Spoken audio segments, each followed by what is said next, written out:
Student, this is तनु टिप्टान और आज हम डिस्कस करेंगे ऑडिट अंडर द जीएसटी। चलो स्टार्ट करते हैं। देखो यहाँ पे क्या लिखा हुआ है, ऑडिट जीएसटी।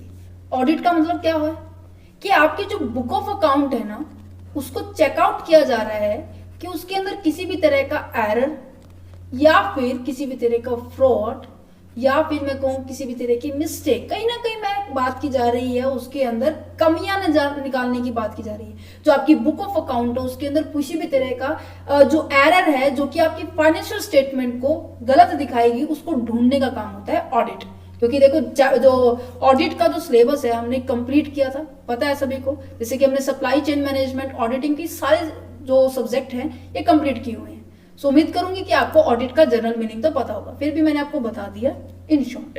देन उसके बाद आ जाते हैं जीएसटी। जीएसटी का मतलब क्या है कि गुड्स एंड सर्विस टैक्स की इस एक्ट 2017 के तहत ऑडिट करना का मतलब क्या है।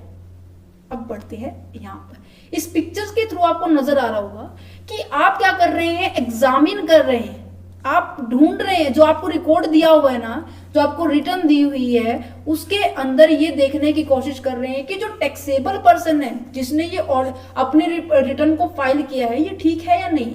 That's it. The process of verify the correctness of the turnover declared tax पे, मींस की डिक्लेयर कौन करेगा, टैक्स पर्सन करेगा, कितना उसको टैक्स पे करना है, कितना उसने जो आईटीसी है वो क्लेम किया है, कितना उसको करना चाहिए था, इन सब के बारे में वो इस रिपोर्ट के रिटर्न के अंदर लिखा होता है। राइट। अब हमने देखो ऊपर जब ये लास्ट चैप्टर हमने डिस्कस किया था रिटर्न के बारे में, असेसमेंट के बारे में, इन सब टॉपिक के अंदर हमने डिस्कस किया था कौन किसको कितना मिल सकता है, कितना टाइम ड्यूरेशन दिया हुआ है ना। तो अब यहीं पे इन्हीं चीजों को चेकआउट किया जाएगा कि जो आपने रिप्रेजेंट किया है, ठीक है, एक कंपनी की बुक्स ऑफ अकाउंट को जितना मिलना चाहिए था क्या उतना ही मिला है या ज्यादा मिल गया, कम मिल गया, उनकी बात कही जा रही है। ठीक है। When the GST audit is required to be conducted, कब जरूरत होती है जीएसटी ऑडिट की। तो सबसे पहले कि अगर सबसे पहले तो बात याद रखना कि जो जीएसटी में केवल उसी पर्सन की बात होगी जो रजिस्टर्ड की बात कर रहे हैं। मोस्ट ऑफ 90% बातें उन्हीं के बारे में होती है। तो यहाँ पे कहते हैं कि any registered taxable person whose annual aggregate turnover exceed the 5 crore financial year के अंदर, मींस कि साल के दौरान अगर उसकी टर्नओवर 5 करोड़ से ऊपर चली जाती है, एक्सीड हो जाती है, तो उस केस में उस पर्सन को ऑडिट करवाना जरूरी होता है। और ऑडिट कोई ऐसे वैसे व्यक्ति नहीं करने वाला, जैसे कि मैं कहूं कि मेरी कंपनी है और उसके अंदर सीएबी है, सीएमए वाला पॉइंट भी, उसे चार्टर्ड अकाउंटेंट, मतलब सभी पर्सन है जो अकाउंट को देख सकते हैं, उसको प्रॉपर नॉलेज है, नहीं। ऑडिट पर्सन वही करेगा जो कि इंडिपेंडेंट होगा। अब बात की जाए तो इंडिपेंडेंट का मतलब क्या है। इंडिपेंडेंट का मतलब यह है कि वो पर्सन उस कंपनी पर निर्भर नहीं होना चाहिए, मींस कि उसका पार्टनर नहीं होना चाहिए, उसका एम्प्लॉय नहीं होना चाहिए या फिर उसका एजेंट, मींस कि कंपनी से दूर दूर तक कोई रिलेशन नहीं होना चाहिए। उस पर्सन को हम क्या कहते हैं, इंडिपेंडेंट कहते हैं। मींस कि जो ऑडिट करेगा वो इंडिपेंडेंट पर्सन होगा, कंपनी से किसी भी तरह का उसका कोई रिलेशन नहीं होता है। अब बात की जाती है type of GST audit. GST audit की टाइप बता रखी है। अब एक तो होती है भाई मैंडेटरी, जो मींस की सबको करवानी होती है, उस कैटेगरी में क्या आता है, सेक्शन 50, 35 और सब सेक्शन 5 रिप्रेजेंट कर रहे हैं। एक होता है, देखो आपके जो प्रोफेशनल होते हैं, तो डिपार्टमेंट जीएसटी ऑडिट होते हैं, जो कि नॉर्मली क्या होते हैं, टैक्स अथॉरिटी करती है। यहाँ पे इसको हम दूसरा नाम भी ले सकते हैं, ये जर्नल ऑडिट होते हैं। नेक्स्ट आ जाते हैं स्पेशल ऑडिट।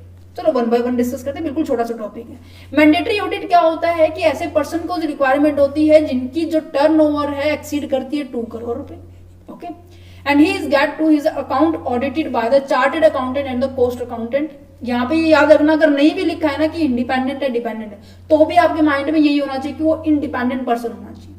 चलो जी, जनरल ऑडिट के बारे में बात कर लेते हैं। जनरल ऑडिट क्या होता है।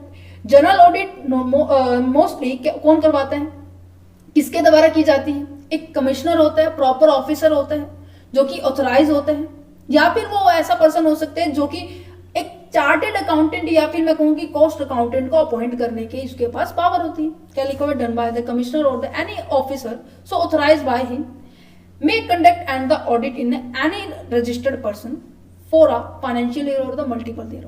क्या कह रहे हैं कि उसकी फाइनेंशियल ईयर की ऑडिट रिपोर्ट को, बुक्स ऑफ अकाउंट को क्या कर सकते हैं, ऑडिट कर सकते हैं, और एक साल की बजाय वो काफी सारे सालों की भी कर सकते हैं। और टाइमलाइंस की अगर बात की जाए तो registered person shall be inform, registered person को भी बताया जाएगा ना कि तेरी बुक्स ऑफ अकाउंट को ऑडिट किया जा रहा है, तेरी बुक्स ऑफ अकाउंट को चेक किया जा रहा है। तो जो आपके जो ऑफिसर्स हैं, जो आपकी जो प्रॉपर अथॉरिटीज हैं, ठीक है, उनको ये उनकी जो रिस्पॉन्सिबिलिटी बनती है कि वो इन्फॉर्म करे, नोटिस दे 15 दिन के अंदर अंदर, जब से वो ऑडिट करने की सोच रहे हैं उसके 15 दिन के, जो वर्किंग डेज की बात की जा रही है, नॉन वर्किंग डेज नहीं अलाउड है, वर्किंग डेज के 15 दिन के अंदर अंदर आपको उसके अंदर नोटिस जारी करना होगा, तभी आप ऑडिट करना शुरू कर सकते हैं, ठीक है।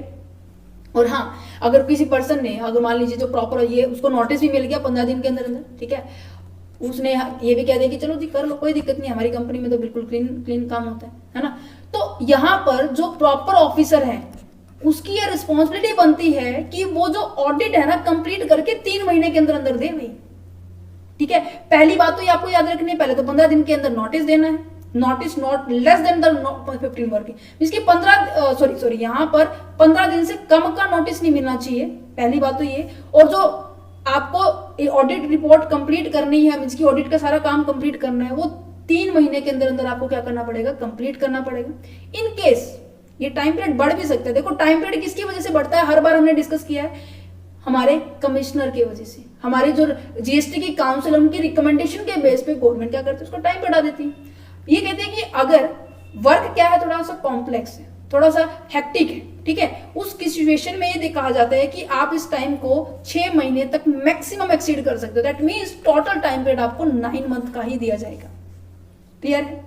तो ये हो गया जनरल ऑडिट भाई सेक्शन 65 के अकॉर्डिंग। स्पेशल ऑडिट की बात की जाए तो स्पेशल ऑडिट का मतलब होता है वो पर्सन करवाते, देखो यहाँ पे सीधा सीधा बढ़ते section 61, it is done when if the proper officer is of the opinion that the liability has not been correctly declared। जब ये होता है ना प्रॉपर ऑफिसर को ये शक है, पूरा बिलीव है कि जो ये दिखा रहा है ना ये सही नहीं है, कुछ तो गड़बड़ है, तो इस केस में स्पेशल ऑडिट की जाती है। इस केस में जब ये होता है ना कि आईटीसी जितना बनता था उतना लेके उससे ज्यादा ले लिया, अभी इसकी गवर्नमेंट का नुकसान कर रहे हो ना, तो उस सिचुएशन में स्पेशल ऑडिट करवाई जाती है, ठीक है। अब सर्कमस्टांसेस पता लगे कब करवाई जाती है, अब कौन करता है, नॉर्मल सी बात है प्रॉपर ऑफिसर करेंगे, not below the rank of the assistant commissioner. समझ पा रहे हो। और अगर कमिश्नर ने अप्रूवल दी होगी सीए सीएमए को, जो कि इंडिपेंडेंट पर्सन होगा, नॉट अ कंपनी मेंबर, वो भी पर्सन क्या कर सकते हैं, इस ऑडिट को इजीली कर सकते हैं। और हाँ, इसमें भी टाइमलाइन है कि कितने दिन तक ये है कि आपको ऑडिट कंप्लीट करके देनी होगी, इसमें 90 दिन का टाइम दिया हुआ है। स्पेशल ऑडिट का टाइम 90 दिन का है, और इस टाइम को बढ़ाने का काम किसका है, कौन बढ़ा सकता है, सिचुएशन है कि जब कोई ऐसे सर्कमस्टांसेस आ सकते हैं, स्पेशल रीजन नजर आ रहा है कि हाँ जो वर्क है कंपनी का, जो डाटा है वो ज्यादा हेक्टिक है, ज्यादा लेंथी है, जिसके कारण हम 3 महीने के अंदर सारा काम कंप्लीट नहीं कर सकते, तो वो टाइम पीरियड बढ़ के 3 महीने और हो सकता है, that means maximum 6 month is allowed. Clear है पॉइंट। ऑडिट रिपोर्ट को भी फिर आपको फर्निश करना होगा, उसका भी time period within 90 days ही है। ओके, समझ पा रहे हो। तो यहाँ पे क्लियर हो गया कि जीएसटी की जो जीएसटी के अंदर ऑडिट क्यों किया जाता है। 3 तरह की है, ऑडिट मैंडेटरी जीएसटी है जो कि नॉर्मल करना ही पड़ता है, उस पर्सन को करना पड़ेगा जिसकी जो टर्नओवर है जो एक्सीड करती है 2 करोड़ से। अगर जनरल ऑडिट की बात की जाए, वो पर्सन कौन है, जो कि आपके प्रॉपर ऑफिसर होते हैं, वही करवाते हैं फाइनेंशियल ईयर में। और 15 दिन से कम का नोटिस आप नहीं इशू करेंगे, मींस कि कम से कम 15-16 दिन का नोटिस इशू करना होगा कि एटलीस्ट एक टैक्स पेयर को पता चल जाए कि आपकी बुक ऑफ अकाउंट को क्या किया जा रहा है, ऑडिट किया जा रहा है। देन उसके बाद ऑडिट को कंप्लीट करने का काम अब प्रॉपर ऑफिसर का है कि वो 3 महीने के अंदर अंदर कंप्लीट करके दे, और मैक्सिमम टाइम पीरियड 6 महीने तक आप उसको बढ़ा सकते हो। अगर बात की जाए स्पेशल ऑडिट के बारे में, तो सेक्शन 61 क्या कहता है कि अगर प्रॉपर ऑफिसर को किसी भी तरह का शक है तो इस केस में आपके ऊपर स्पेशल ऑडिट करवा सकता है, स्पेशल ऑफिसर्स के थ्रू, या वो सीए या सीएम में उनके द्वारा ये पॉइंट होते हैं जो कि कंपनी के डिपेंडेंट पर्सन नहीं होते, ये इंडिपेंडेंट पर्सन होते हैं। इनके अंदर 3-3 महीने का टाइम दिया गया। क्लियर है। यहाँ पे एक कंसेप्ट भी हो जाता है फिनिश। देन अब नेक्स्ट चैप्टर में मिलते हैं नेक्स्ट कंटेंट के साथ, ठीक है जी।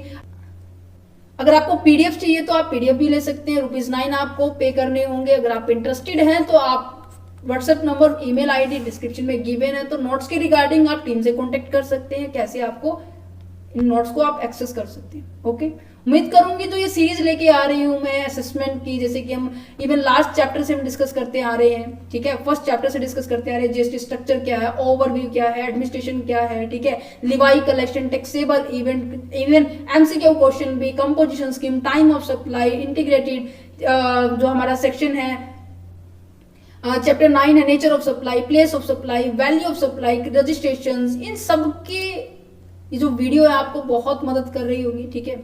सो उम्मीद करूंगी कि आप इन सब वीडियोस को देखें और अपने कंसेप्ट को क्लियर करें। और आपको एक और इन्फॉर्मेशन दे देती हूँ, जो क्वेश्चन पेपर चैनल है स्पेशल आप सभी स्टूडेंट्स के लिए बनाया है, सो आप इस चैनल पर भी विजिट कर सकते हैं और अपनी नीड के अकॉर्डिंग अपने क्वेश्चन पेपर को एक्सेस कर सकते हैं। नजर आ रहा होगा यहाँ पे 357 वीडियोस आर ऑलरेडी अपलोडेड है।